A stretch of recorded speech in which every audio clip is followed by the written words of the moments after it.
গাছের কচি পাতা জীবন্ত অবস্থায় ঝরতে দেখেছো কেউ? জীবনযোদ্ধা গোষ্ঠীর মধ্যে এই প্রশ্ন যেন থমকে থাকা গুমট প্রকৃতির মতো শোনালো। কেন হঠাৎ এই প্রশ্ন? সজাগ প্রশ্নের প্রতি প্রশ্নের সংঘাতে আলোচনা এবার তর্কের রূপ বা কৈফিয়তের জায়গা নিল। প্রশ্নকারী সাবলীল পদক্ষেপ, দেখেছো কি না? না, সেরকম তো যেন দীর্ঘ নিঃশ্বাসের ছোবল সবাইকে স্পর্শ করে গেল। কারণ কি জানো? না। উত্তরের প্রত্যাশা না করে সজীব উপাধ্যায় বিবরণ ও যুক্তির মোড়ক খুলে বসলেন। কারণ গাছের বৃন্ত যতই ছোট হোক, বৃন্ত ও গাছের আকৃতি যতই ছোট হোক না কেন, উপড়ে পড়া বা ভেঙে যাওয়া ছাড়া তা সজীব ও সচল অঙ্গ ছেদ প্রকৃতির রোষও পারে না ক্ষুণ্ণ করতে। সে তো না হয় হলো, কিন্তু এর যৌক্তিকতা একটাই, সামর্থ্য, সাবলীলতা ও ধৈর্য। শোরগোল পড়ে গেল দলের মধ্যে। ভিড় থেকে উঠে এলো আওয়াজ, কোন ঝড়ের কথা বলছেন আপনি? কেন? সামাজিক বিকৃতির ঝড় বুঝতে পারছো না তোমরা? লড়াইয়েতে তো নেমেছ, স্বপ্ন আঁকড়েও ধরেছ, কিন্তু বিশ্বায়নের যে চরম প্রকোপ এনেছে তোমাদের জীবনযাপনে, তা কি ধরতে পারছো? উপাধ্যায়ের জবাব, কচি পাতা ঝরার সঙ্গে সম্পর্ক? দলীয় যুবতীর প্রশ্ন, গাছ তো আর বিশ্বায়নের পথে চলে না, তাই তার ধারাও প্রকৃতির শাশ্বত। মানে আধুনিকতার পথে চলে লড়াই করা ভুল। আবার কোন যুবক, যার বিরুদ্ধে লড়াই সেই সংস্কৃতি বাঁচানোর জন্য দলবদ্ধ তোমরা। সেই বদ্ধতা তো আধুনিকতার বেড়াজালের সঙ্গে একসাথে চলতে পারে না। সেটার জন্য তোমার লড়াইয়ের সঙ্গে আপোষও চলে না, যেটা কাউরির দ্বারা পরিচালিত, যেটা তোমার আগ্রহ ধৈর্য কেড়ে নেয়, যেটা মূল স্থিতি থেকে তোমায় বিনষ্ট করে, সেটার প্রতি নির্ভরশীলতা কি তোমার বিপ্লবের অঙ্গ? তাহলে এর বিকল্প বলুন, আপনি পথ দেখান আমাদের। আবার প্রশ্নে পথ তোমাদের একটাই, একত্র থাকা, নিজেদের মধ্যে বোঝাপড়া, কাজের মধ্যে নিঃস্বার্থতা ও একজনের জন্য অন্যজন সর্বদা প্রস্তুত থাকা। সজীবের মত প্রকাশে প্রত্যুত্তরটা যেটা এলো, কিন্তু যোগাযোগ অর্থ, মোবাইল ছেড়ে দিলে কন্ট্যাক্টটা করবেন কি করে? আপনারও তো মোবাইল আছে, ব্যবহারও তো করেন। কিছু মুহূর্তের জন্য সজীবের সজীবতা যেন বন্ধ চোখে মাথা নত অবস্থায় কেটে গেল। প্রশ্নটা তো তার জন্য প্রযোজ্য। প্রস্তুত থাকলেও এই পরিস্থিতি তার মাথা নত করতে বাধ্য করল। তবু কেন যেন সবাই তার উত্তরের প্রত্যাশায় থাকলো। আসলে ঝড়ে কুড়ে ঘরের চালা উড়ে যায়, কিন্তু দেয়াল মাটির হলেও দাঁড়িয়ে থাকে। আমিও সেই ঝড়ের শিকার নিজের মনস্তত্ত্বেরও। বিষাদে নয়, কথা পৌঁছালো মাথা নত সজীবের মুক্ত চিত্ত থেকে। সবাই চুপ করে রইল, স্তম্ভিত নয়, নতুন আদেশের অপেক্ষায়। রুদ্ধশ্বাস চারিদিকে, শুধু শব্দের প্রতীক্ষায়। তাই আজ থেকে বন্ধুগণ, আমরা বিশ্বায়নের সমস্ত সুযোগ নেওয়া বন্ধ করে দেবো। তাতে আমাদের পুঁজিও বাঁচবে। শুধু তাই নয়, বাঁচাবো আমাদের মূল্যবান সময়। যাচাই করে দেখলে সংগ্রামের সব রসদই আমাদের মধ্যে সঞ্চিত।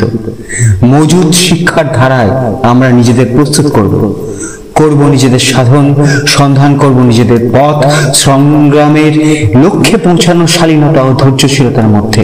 তবে এও জানিয়ে রাখি, পথ আলাদা হলেও আমাদের মন্ত্র ও শপথ পথ বিভ্রান্ত হবে না।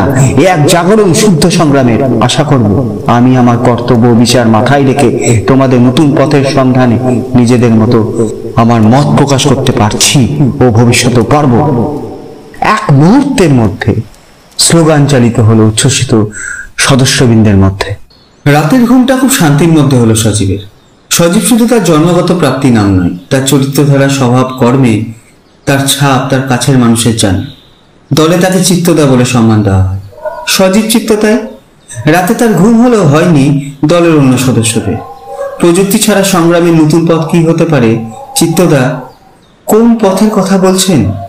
চায়ের কাপ হাতে নিয়ে চিত্তদাকে তাঁবুর চেয়ারের দিকে আসতে দেখেই সকলে গোল করে ঘিরে ধরল। বুঝলো এবার নির্দেশ। কাপ হাতে নিয়ে বসতেই উদ্ভিদ মুখ দেখে তরুণের কাঁধে হাত দিয়ে পিছন ফিরে বললেন, খুব ভয়ে আছিস না? তোর নতুন মোবাইলটা এবার কোনো কাজে লাগবে না? হেসে উঠল সবাই। আমি জিনিস নষ্ট করাতে বিশ্বাসী নই উন্নতির মনস্তাত্ত্বিকতাকে রুদ্ধ করতে। আমি কাউরি স্বাধীনতায় হস্তক্ষেপেও পছন্দ করি না।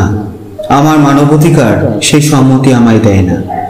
তবে উজ্জ্বল সমাজ গঠনের যে আমাদের এই প্রচেষ্টা, এক প্রাণ এক মন হওয়ার যে আমাদের সংগ্রাম, সেই প্রচেষ্টার এক পথপ্রদর্শক ও তোমাদের দলপতি হওয়ার সুবাদে আমায় এই সিদ্ধান্ত নিতে হচ্ছে। জানি এই অভ্যাস পরিবর্তন খুব সহজ হবে না তার সঙ্গে বন্ধুত্ব করাও। কিন্তু বন্ধুরা, আমরা বন্ধুত্বে বিশ্বাসী, তাই সকল প্রকার বন্ধুত্ব করতে আজ পর্যন্ত আমরা হার মানিনি ও মানতে শিখিনি। তাই কাল থেকে আমাদের কাজ শুরু হবে। তার আগে আজ সবাই শেষ কথা প্রিয়জনদের সঙ্গে বলে নিজেদের বাড়ি ও বা প্রিয়জনদের ঠিকানা লিখে যন্ত্রটা বন্ধ অবস্থায় এই ট্রাঙ্কের ভিতর ফেলবে। রাত 9টায় আমি বাকি নির্দেশ তোমাদের কাছে পৌঁছাবো। স্লোগানের ঝড় বয়ে গেল দ্বিগুণ জোরে। কথা মতো দলপতি নির্দেশ মানল। উদ্ভিদ রইল তার পরবর্তী নির্দেশের অপেক্ষায়। সময় উপস্থিত, চিত্ত দাও। প্রত্যেকে নিজের বাড়ির ঠিকানায় ও প্রিয়জনদের ঠিকানায় আমাদের সংকল্প কি তা লিখে জানিয়ে দেবে। আজ অনেকেই বাড়ির অমতে এই কর্মে লিপ্ত, কেউ আবার কিছু করার জন্য। কিন্তু বন্ধুরা, আমরা কিছু করার জন্য নয়, আমাদের জন্যই আমরা একজোট হয়েছি এখানে। তাই আমাদের কর্ম ও কার্যকলাপের তথ্য আমি তোমাদের মেমোরি কার্ডে দিয়ে দিয়েছি। তোমরা ডাকপোস্টের মাধ্যমে তোমাদের বাড়ির ঠিকানায় পৌঁছে দাও। সবার সততায় আমি মুগ্ধ, কারণ কেউ নিজের শপথ থেকে এক ফোঁটাও নড়নি। তার প্রমাণ এই ত্যাগ। আমি আশাবাদী আমাদের লক্ষ্যে পৌঁছাতে আর বেশি দেরি নেই। বক্তব্য শেষ না হতেই সবার উৎফুল্লের চোখ চিত্তটাকে যেন মনে মনে সেলাম করলো। এক ঝটকায় শুধু তিনি দলের শক্তিই নয়, তাদের মৌন শ্রদ্ধা ছিনিয়ে নিয়েছেন। এবার তারা একা নয়, তাদের বাড়ির সবাই এই সংকল্পে লিপ্ত হবে। সকলে সেই ভিডিও দেখে আনন্দে ও উল্লাসে ফেটে পড়ল। পরের দিন বিকেলের মধ্যে সবাই নিজেদের কাজ শেষ করে চিত্তদার কাছে দ্বারস্থ হলো। সকলের মুখে প্রসন্নতা। চিত্তদাও সেই প্রসন্নতায় নিজেকে বিসর্জন না দিয়ে উঠে দাঁড়ালেন। বন্ধুগণ, এই যন্ত্র দ্বারা আমরা শুধু প্রকৃতি নয়, আমাদের সূক্ষ্ম চিন্তাধারার বিকৃতিতেও হাত দিচ্ছিলাম। আমাদের এই প্রচেষ্টার বিনষ্ট আমরাই করতে চলেছিলাম। আমরা সকলেই প্রকৃতির অংশ, প্রকৃতি আমাদের জীবনদাত্রী। তাই আজ প্রকৃতির দাস হয়ে আমরা এই সংগ্রাম লড়ব আমাদের প্রকৃতি বাঁচাও আন্দোলনের মাধ্যমে। শুধু শিক্ষা নয়, প্রকৃতি সংরক্ষণের মূর্ততা আজ আমাদের দায়িত্ব ও কর্তব্য। সুন্দর ও সুঠাম প্রকৃতি আমাদের জীবনের প্রতীক ও আহ্বান।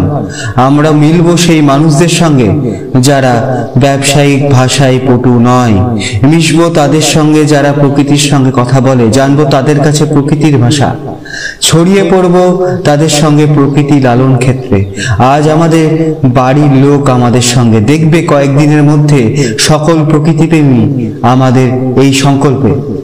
কিন্তু এই প্রচারের কথা আমরা জানাবো কিভাবে? দলগত প্রশ্ন শুনে চিত্তদা বলল, স্বাভাবিক এই প্রশ্ন, উত্তরও সহজ নয়। প্রচার নয়, উপলব্ধি। আমি আমার কয়েকজন বন্ধুর সাহায্যে আমাদের দলের মুক্তি সংগ্রামের বিভিন্ন পর্যায়ের ছবি ও ভিডিও 1 মাস অন্তর বিভিন্ন ভৌগোলিক ও বিজ্ঞান মঞ্চে পাঠাবো। তার ব্যবস্থা হয়ে গেছে, তারাই হবে আমাদের প্রচার মাধ্যম। ফলে প্রচার ও বিজ্ঞাপন থেকে যা রোজগার হবে তার আধা অংশ আমাদের সংগ্রাম স্বার্থে লাগু হবে, যা হবে আমাদের পুঁজি। সেই পুঁজি থেকে আমরা আমাদের শিক্ষা, স্বাস্থ্য ও নাটকের দলের মঞ্চ প্রস্তুত করব। বলো, তোমরা রাজি আছো? আমরা আমাদের বন্ধুদের সঙ্গে, চিৎকার করে উঠল মূর্ত দল। লেগে পড়লো কাজে। সাইকেল চড়ে পালিয়ে দিল, মোটরসাইকেল বেচে বাকি অর্থ বন্ধুর কাজে লাগালো। প্রকৃতি প্রেমে যে আনন্দ তারা সেটা বুঝতে চাইলো। তারপর তারা খুঁজতে বেরিয়ে পড়লো, তারপর চাইলো পেতে, তারপর গ্রহণ করতে, তারপর মাথা পেতে নিতে। জানা নেই এই লড়াই কতদিন চলেছিল, বা আদৌ চলেছিল কিনা, বা থেমে গিয়ে আবার উঠবে বলে দাঁড়িয়েছিল কিনা। কিন্তু এই ঝড় থামেনি। কোথাও পারাদ্বীপ, কোথাও আন্দামান, কোথাও বাংলাদেশ, কোথাও বঙ্গোপসাগরের বুক ছুঁয়ে গিয়ে ছড়িয়ে গেছিল আদম জুড়ে। কোথাও জলোচ্ছ্বাস, কোথাও বৃষ্টি, বা কোথাও ঝঞ্ঝার তাণ্ডবে। কিন্তু চিত্তটা ফিরে আসে বারে বারে, প্রতিক্ষণে আমাদের মনে। তাই তো এত তর্ক, এত চেতনা, এত লড়াই বন্ধ হবে কি না এই যে সংগ্রাম। তাই তো এই ঝড় ফিরে আসে প্রতিশ্রুতি নিয়ে, বার্তা ছড়ানোর ভার নিয়ে, উদ্দামতা ও নষ্ট নীড়ের সংকল্প নিয়ে। আমরা করব জয়, আমরা করব জয়, নিশ্চয়।